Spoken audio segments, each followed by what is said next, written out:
আসসালামু আলাইকুম। কেমন আছেন সবাই? আশা করি সকলে ভালো আছেন। আজকে রান্না করব লাল শাক।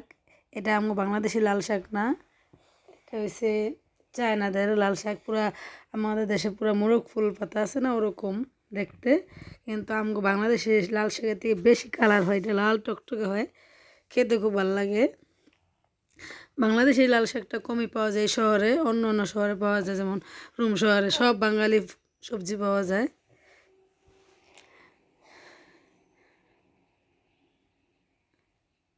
লাল শাকটা ভাপ দিয়ে নিলাম, এবং বাগার দিব রসুন দিয়ে আর শুকনো মরিচ দিয়ে বাগার দিব। কত্তুরির শাক একটুখানি হয়ে গেছে। এই শাকটা শুধু চায়নাগো কাছে পাওয়া যায়, সবসময় চায়নাগো থেকে আমগো আনে, এমনি বাঙালি দোকানে এই শাকটা পাওয়া নাই। লাল শাকটা অনেক কম পাওয়া যায়, দু এক সময় দু একবার দেখা যায়, কিন্তু অনেক দাম, 6-7 টাকা 1 কিলো লাল শাকের দাম, কিন্তু এইটা মানে একটু কমই চায়নাগো দোকানে যেটা পাওয়া যায়।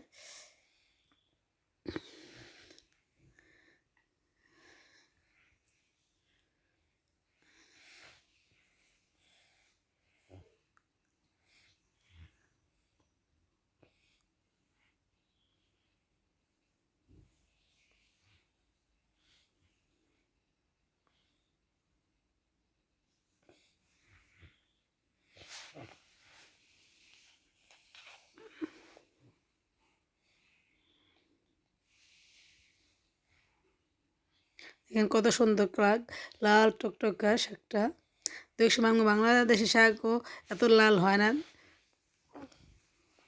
সবুজ সবুজ সিদ্ধ করে সবুজ সবুজ হয়ে যায়, কিন্তু কালার হয় না। এই শাকটা দেখেন কত সুন্দর লাল টকটকা।